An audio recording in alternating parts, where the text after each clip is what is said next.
Hi there, and welcome to the 2020 edition of the UAE Tech Podcast, a series of discussions on how technology is reshaping governance and economics in the United Arab Emirates. From our offices in Media City, Dubai, I'm John Lillywhite with Bawaba Business.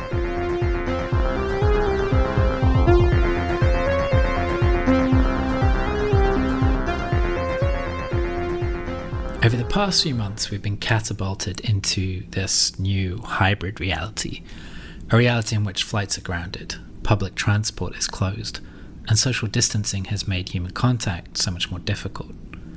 From education to health and e-commerce, the COVID-19 pandemic is changing things in ways that are difficult to predict or model. Because of this, we figured it was the perfect time to relaunch a discussion on technological change. This week we're talking with Alessandro Cassuccio of CONVZ on the evolution of the region's now booming e-commerce sector.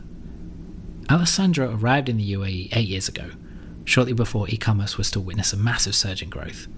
As such, he's in an ideal position to talk about how data analysis is creating more sophisticated e-commerce systems, in the process transforming what is possible and profitable.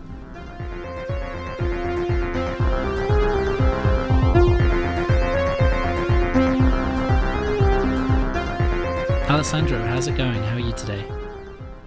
Hi, John. Good afternoon. Great to have you. Great. Thanks.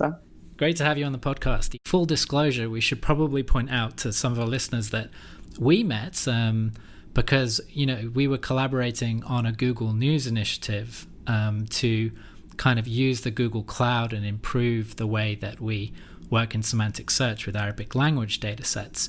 But one thing I've never asked you is when did you first come to Dubai? When did you first start doing business in the Middle East, and what was it that attracted you to this part of the world? So yes, I think that's actually a small interesting, secret that not too many people actually are aware of. First of all, because I moved to Dubai almost 8 years ago now. It's definitely a longer time span than I originally planned for. And the main reason and how I came into the region was simply a stopover when I was moving back from Australia after, setting up the operations and the ventures for e-commerce for Rocket Internet between Australia and Southeast Asia. After almost 1 year and a half, I decided to move to a new region where we were also starting with e-commerce ventures. And that was supposed to be South America. So when I was flying back to Europe just to get, all my things sorted out, leaving my apartment that I still had rented in Milan, as I'm originally from Italy and I studied basically in Milan in university, when I jumped, out straight from university into the technical world of digital and e-commerce with Rocket Internet. So while living in Australia, I decided to just stop over in Dubai to say hi to some friends that I had met long time before at American University in Dubai during a course, semester study abroad. And I stopped by here and I met also the HR of Rocket Internet for the region that invited me for an interview with the managing directors of Namshi.com and Mizado.com that back in the days was basically the equivalent of Noon nowadays, what Noon is now. So I got approached by the team. It was very interesting, and I decided to postpone my plans to move to South America, and eventually I got my visa, my residency visa to come to UAE. And I remember it was exactly on Eid 8 years ago. That was probably around August. So yeah, I think it seems like a long time. But the main reason why I moved here, because I really liked the team, I really liked the project. Namshi.com was still at the very early days. When I joined, it was, I would say, pretty much 30, 40 people. So it was still very much of a startup with a lot of things to do and to take care of.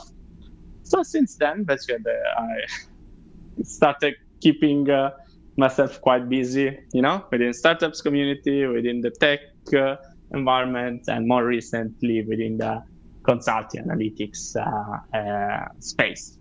So yeah, so far so good. Yeah, definitely. So for background, it's the first day of Eid today for everyone listening. But so 8 years ago, in many ways, so you arrived at the beginnings of the e-commerce boom in some ways in the Middle East. What was it like working in that space 8 years ago? So honestly, it was totally different. When I say e-commerce back in the days was even seen as a very different experience when you think about customers, when you think about investors, when you think about talents. Because first of all, there was no actual big e-commerce back then. So Namshi, that started since the beginning as a focus on the, I would say, B2C industry, with fully owned inventory goods from a point of view of retail fashion. So in this case, multi-brands. Namshi was the first in the space. And the only, I would say, other strong e-commerce born out of the region back then was Souk.com. In the case, Souk was more of a marketplace. So when we say commerce as such, there was everything to build from scratch. When you think about payment gateways, when you think about hiring and building up, digital marketing teams, as much also the logistics, right? We were using at the beginning the free zone area out of the, I think, Jebel Ali or Aramex distribution center that was, from the free zone space. So we were basically installing an e-commerce warehouse within an distribution center of Aramex that was not still ready to deal with the large scale e-commerce operations. So in that case, it was very much different. The channels were very different. There was no app and mobile at the time. It was very limited in the sense of the spike that happened in mobile was pretty much more between 2013, end of 2013 onwards. So at the very beginning, I would say was creating the basis and entering a market like Saudi that was totally also greenfield for us and for a lot of other players in the region. Yeah, so that's interesting. I mean, a lot of entrepreneurs here say one of the differences, particularly, 8 years ago, was that you have to think about things like, do we have the logistics to ship loads of e-commerce products? Do we have the payment gateways?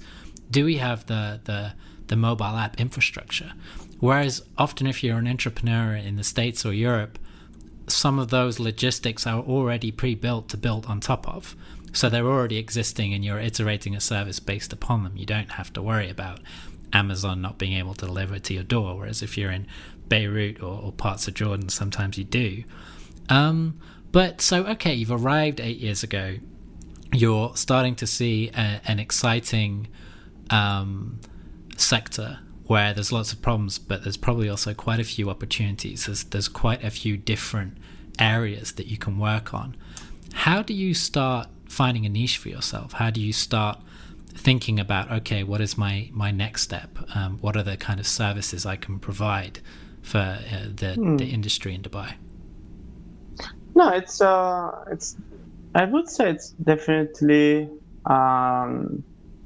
process that doesn't take place overnight. Okay, it takes some time to find the inspiration, if you want to call it like this, like without going too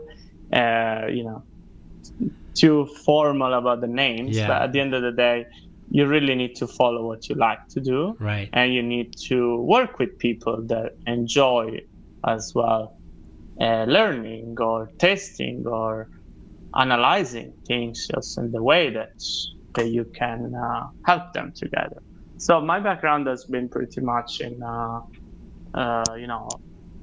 finance, quantitative finance, investment banking, so very different from what I'm doing now. That means I still love, dealing with problems and solving problems with numbers. Okay. So that's the first thing that I wanted and I kept, doing, even when I joined, Namshi and building up the BI analytics department. First was pretty much myself, the managing director, a couple of the great colleagues that we borrowed from other teams. And then we went on to build the entire department without having to hire too many people, but we were quite agile in that sense and quite technical.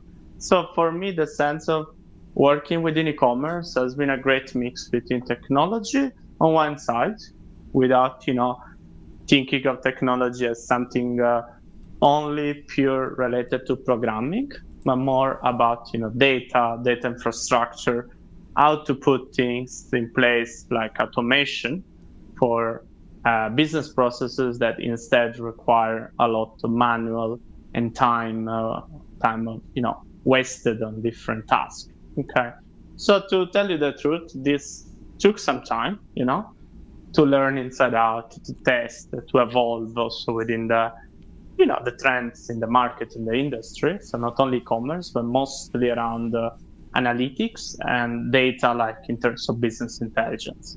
So this means that I enjoy doing it since the beginning.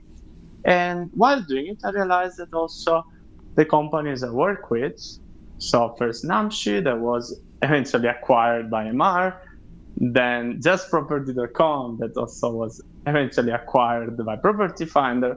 And then lastly, when I was working in Karim, I realized that, there was a potential acquisition that was happening with what we all know in the market. Eventually, Uber acquired Karim. So in terms of experience, I went through all these phases where you're startups and then you finish with an IPO potentially, such as in the case of Global Fashion Group when Namshi was, right?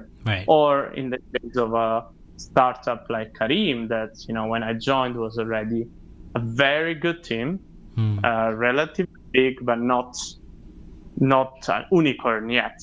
So when I resigned from Karim to start my own company, it was pretty much a choice that I took myself to focus also on leveraging this experience, this approach on how to fully utilize data to help at the end of the day digital players in the region. From the region, I mean everything from Middle East, North Africa. In the sense we have been working with projects that are not only in the Gulf, between UAE, Saudi, and Kuwait, but mostly also within the expanded MENA region. To the extent we did also something in Tunisia, Egypt, Lebanon, Jordan, a couple of things as well happening soon. So that will be great. So okay, so you've worked with a lot of the big names, Karim, Namshi, Noon. You obviously got to have a very interesting perspective on everything that was going on. How did you find your path to market entry? Why was it business intelligence and analytics that you focused on? Okay, you've worked in finance, you enjoy maths, you enjoy numbers. How did you leverage this skill set to enter the industry here and build your own company? And the entry point usually for me is to enable the marketeers, when you think about the typical digital marketing team in an e-commerce organization, to start seeing their 360 view of their P&L, if you want to call it like this, like a profit and loss view of their channel and marketing campaigns, because it's very difficult for, especially in this region where there were less global players at the beginning in terms of digital marketing. Nowadays, I would say the situation is better because, Facebook has an office here, Google has an office here, TikTok even has an office here. All the digital channels, marketing channels have presence. But at the beginning was not the case. And in order to build a reporting, a solid data analytics infrastructure, you need to connect the dots between a lot of different data sources, a lot of different way of measuring conversion. Okay, if you think about e-commerce, you can really simplify things down to each orders, for example, orders transaction that you get on your site. But reality is much more complex than that.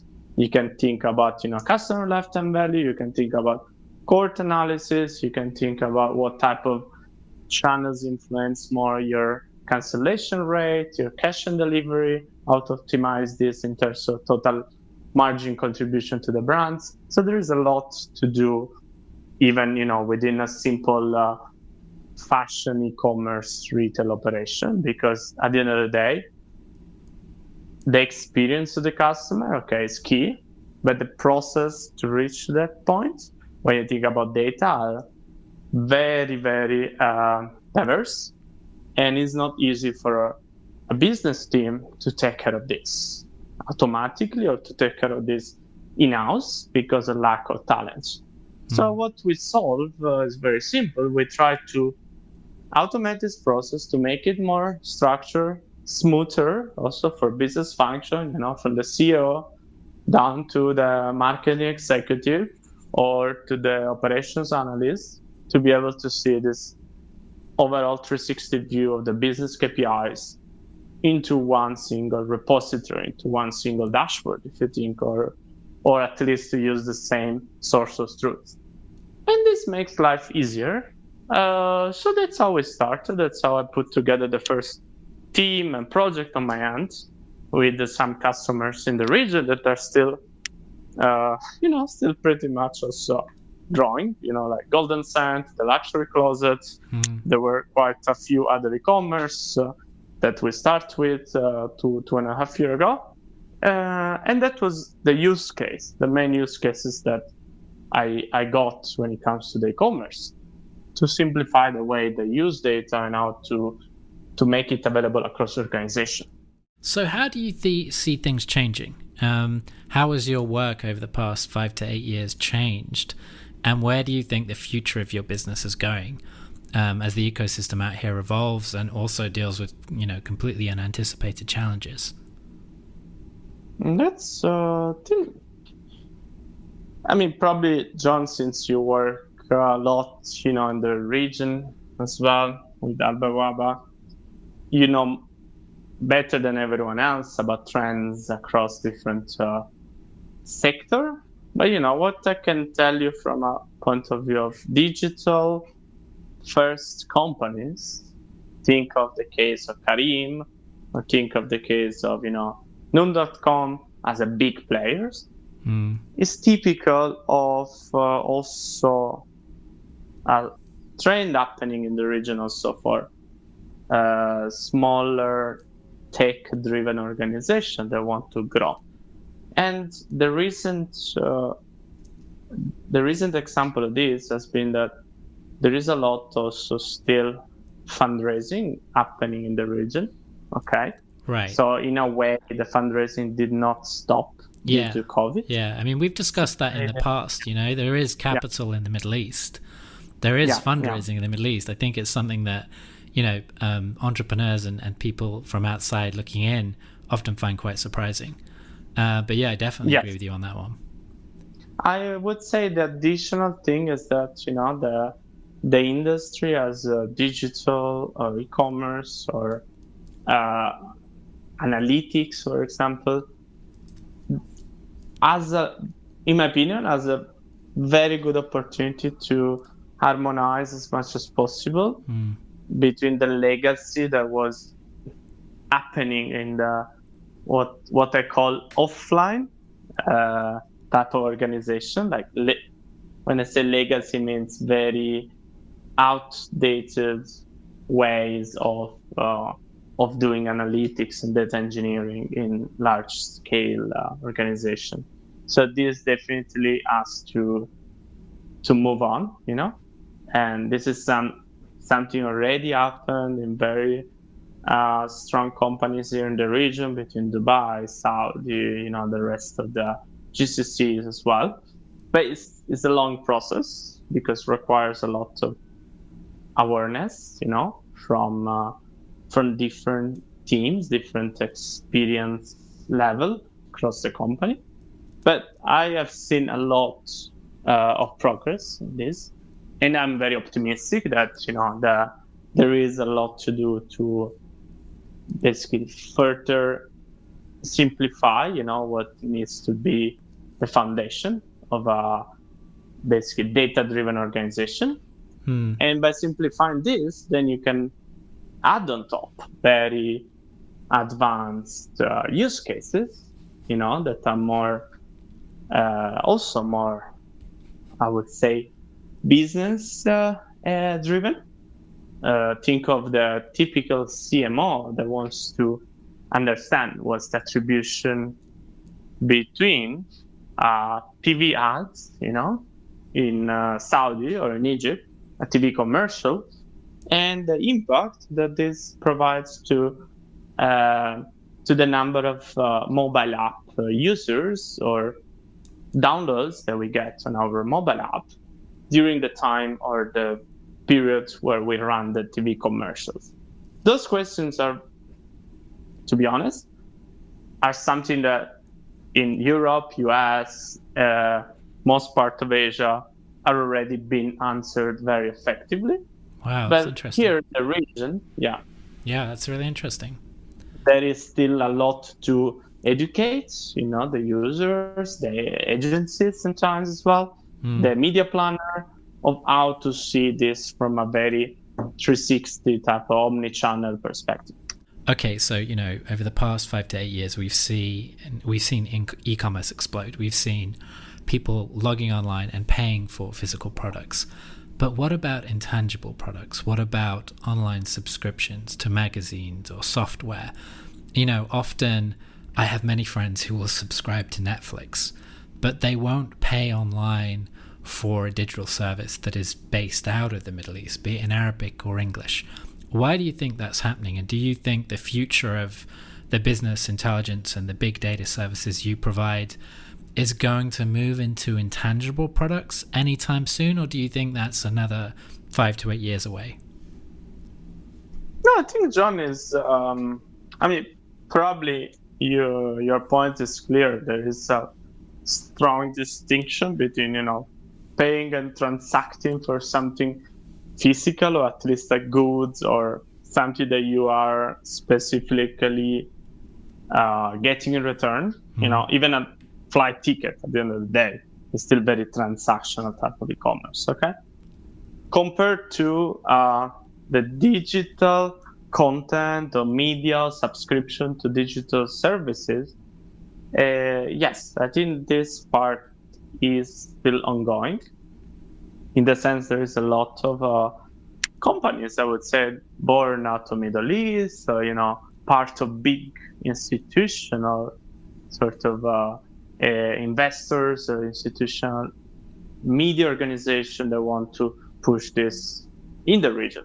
And I think this is already happening. Think about, so the progress in the, online media streaming services. For example, not only Netflix is growing, but also OSN is growing, Stars Play as well. Shahid as well is growing a lot recently. In the particular case of COVID-19, it is highly correlated in terms of usage, but we forecast, we expect most of these subscribers to still evaluate, the type of content subscription going forward. Yeah, so I take your point on how the industry is evolving, Alessandro.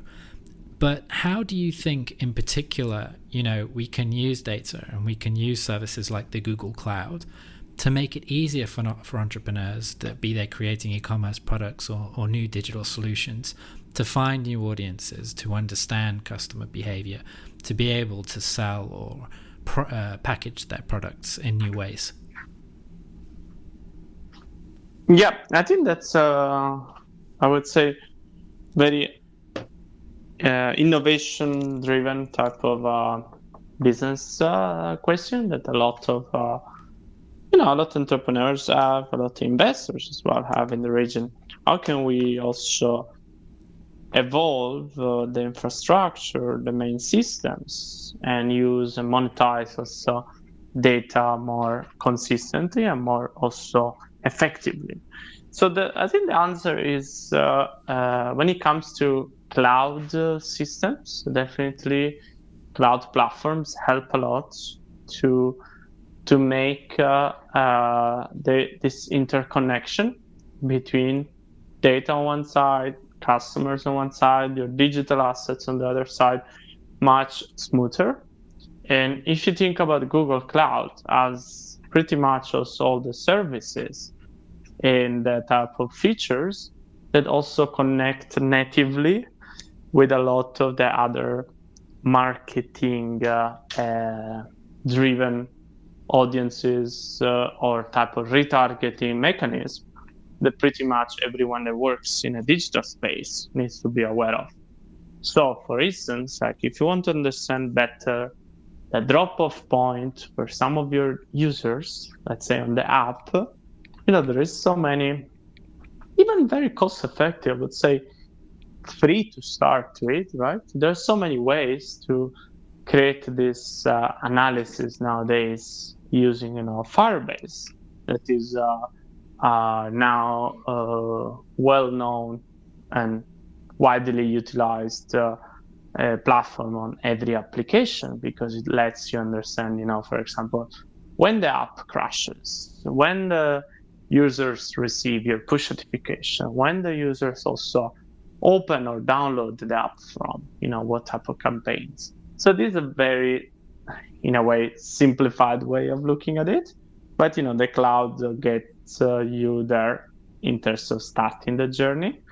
And in the case of Google Cloud, I've been very heavy users of things such as, Google BigQuery, that is a managed, no DevOps needed system in terms of data platform, where you can really expose gigabytes of data in, less than a minute in terms of running your own analysis and complex calculation. So this gives much more flexibility to business users, business analysts, but also, very senior executive to be able to analyze a large scale better and without going into very never-ending or costly IT data warehouse, typical, old-fashioned way of doing this. But more in general, I would say what I wish, for the future as well of my company in general, and that the type of challenges I see ahead is about, building and going live with a version of a product that we sell as well as the subscription services to different organizations that want to calculate, analyze, customer lifetime value across their different, data silos that unfortunately still exist in even in very large organizations or sometimes even in startups, right? And my plan, very, very sort of recent plan is to build up a team to put this live. Makes total sense. We're actually trying to do the same with some of our services on the front end of Bawaba. We have a PR service that is often, ringing up the client, dealing with the client, which is great. It's a very prestigious, one of the oldest services in the region that does that. But similar to you, we're trying to find a way to automate that, to digitalize that, and to make it a much more fluid experience. So anyway, listen, Alessandro, thanks so much for your time today. It's great talking to you. We'll be working together in the future anyway. And yeah, let's hope everyone gets back to work and things get back to normal soon. Thanks, John, and also Eid Mubarak to everyone listening. And I think more than happy to see you and Al Bawaba team soon enough, and that's great. Again, thanks for the invitation to this podcast. Yeah, hopefully we'll all be allowed outside again soon. Take care, Alessandro. Thanks so much for your time.